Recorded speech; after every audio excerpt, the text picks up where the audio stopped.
Sveikas, meitenes! Prieks redzēt jūs atkal atjaunotajā izaicinājumā. Kas par izaicinājumu? Tas veselīgs dzīvesveicieni ir. Par izaicinājumu nosaukt to būtu grūti. Vairāk tas ir tad, kad esam pašas nonākušas līdz tam klikšķim, ka mums kaut kas ir jāmaina. Tas pārsvarā notiek tomēr saistībā ar veselības izmaiņām.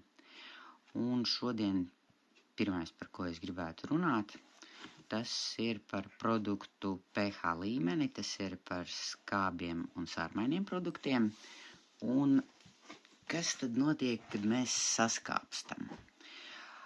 Par to, ka organismā ilgstoši ir skāba vide, parasti liecina nogurums, enerģijas trūkums, bezspēks, mainīgs garstāvoklis, dažādas alerģijas parādās, vielmaiņas traucējumi, arī pēkšņi sāk pieaugt liekais svars un attīstās dažādas hroniskās slimības. Tāpēc arī, piemēram, Covida laikā, tad, kad mums bija tie ierobežojumi, lockdowni, ļoti daudz cilvēku pieņēmās svarā. Ne jau dēļ mazkustīgā dzīvesveida vai tādēļ, ka sāka vairāk ēst, bet tāpēc, ka sāka saskāpt. Jo vairāk lietoja uzturā skābos produktus. Tā ir teorija. Izklausās baigi vienkārši. Teikšu, kā ir. Tad, kad es sāku tajā iedziļināties, un kad es sapratu, ka lielākā daļa, ko mēs ēdam, ir skābie produkti, tad es saķēru galvu un domāju, tas būs mazliet pārāk sarežģīti īstenot to arī ikdienā. Jo kā tad sanāk? Sanāk tā, ka cilvēkam normāls pH līmenis ir 7. Ķermenī iekšā. Ādai tas ir savādāk. Iekšā organismā ir pH līmenis 7. Ja mēs pārāk skābi kļūstam, tas ir slikti. Pārāk sārmaini kļūstam, atkal tas ir slikti. Tāpēc pilnīgi skābos produktus izslēgt nedrīkst. Un skābie produkti nenozīmē, ka viņi pēc garšas ir skābi.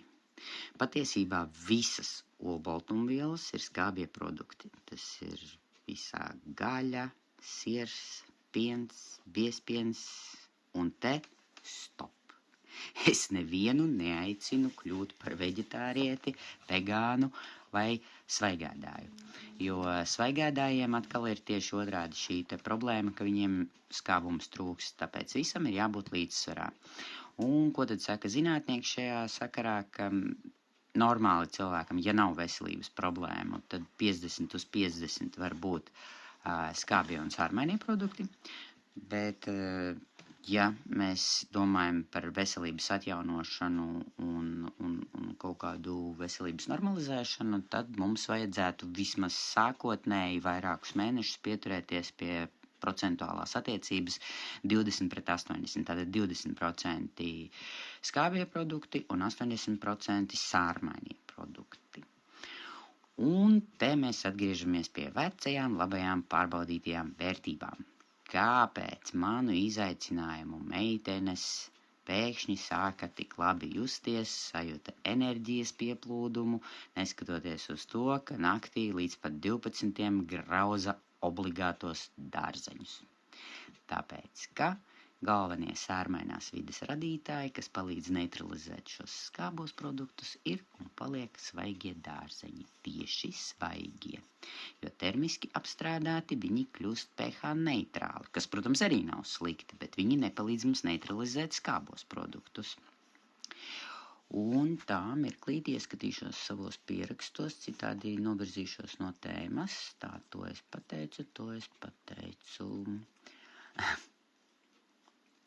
Nav man pieredzes tādu lekciju vadīšanā, tāpēc vienkāršāk man ir kaut kas ienāca prātā, pierakstīju, neaizmirsu tā runāt, nav īsti mans, bet labi. Kuru es nepārliecināju par ķermeņa saskāpšanu, pastāstīšu krāšņāk. Kas notiek ar cilvēku pēc nāves? Pēc nāves cilvēka ķermenī sāk lielā ātrumā vairoties skābā vide. Lai viņš ātrāk sadalītos, ātrāk nepaliktu nekas no viņa. Nu, tā tad iedomājieties, ka pārspīlējot ar šiem te skābajiem produktiem un neneutralizējot šo te skābumu, tuvinam sevi izzušanai no realitātes. Nu, kaut kā tā, maigāk kā pateikt. Lūk, bet zinātnieki ir atklājuši, ka skābos produktus var ēst vairāk dienas pirmajā pusē, jo pa nakti organisma vide ir vairāk skāba nekā sārmaina un notiek šī te šūnu noārdīšanās, un tas notiek no 3 naktī līdz 3 dienā. Tātad līdz 3 dienā skābos ēdam droši.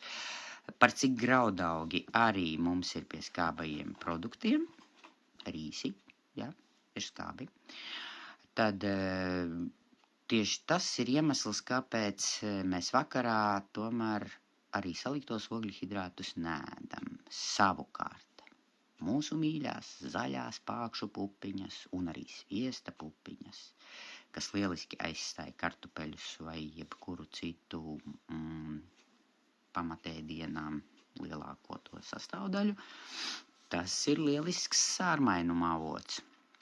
Un tātad, kas mums, es te tā varu uzskaitīt, protams, jūs saņemsiet arī rakstītajā materiālā, bet tātad sārmainie produkti, kuri labi palīdz neutralizēt, tie ir gurķi, tomāti, kāposti, bietes, kāļi, ķirbi, brokoļi, ķirbi, baklaža, ķirbi 2 reizes, jā. Garšīga lieta. Paprika, selerija, saknes, kābenes, spināti, ķiploki, avokādo, dārzeņu sulas, selerija, zaļumi, diedzēti graudi, sēklas, citrons, laims, greifrūts, arbūs, melone, kivi, ananās, mango, papaja. Taču, tik līdz dārzeņi tiek termiski apstrādāti, tie kļūst neitrāli vai pat vāji skābi. Savukārt, ja tie ir konservēti, skābēti vai marinēti, jā, arī skābēti, neskatoties uz fermentācijas lietderīgumu un probiotikām un visu pārējo, ko viņi satur, viņi jau kļūst izteikti skābi ar pH 6.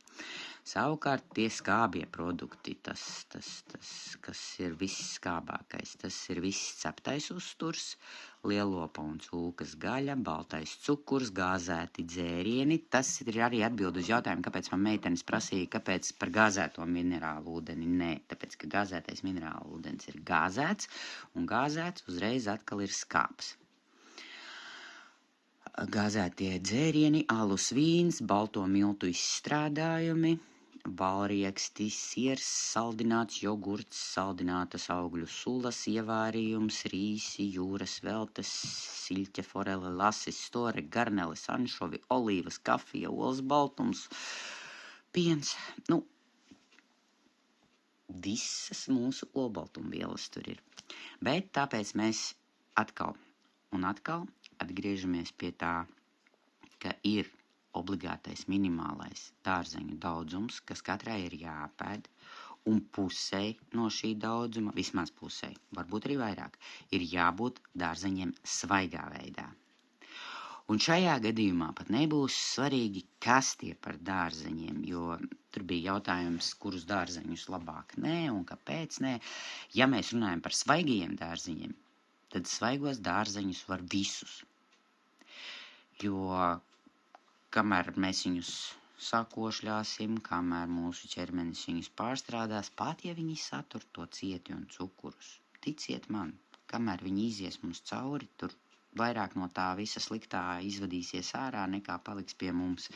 Tāpēc burkāns svaigs, nerīvēts, graužam. Kāpēc ne? Protams, kāposts ir labāks, bet pie kāposta ir jāpierod ne visām puncīši uzreiz tur tos daudzumus. Lūk, tātad obligāti pieturamies pie šī te dārzeņu minimuma un saprotam, ka, ja mēs neapēdām savus dārzeņus, tad mūsu olbaltumvielas mums nepienākas. Tieši tik vienkārši. Izvēle, vai nu būt pēdušai, vai nu nenopelnīt savas olbaltumvielas. Kaut kā tā īsumā.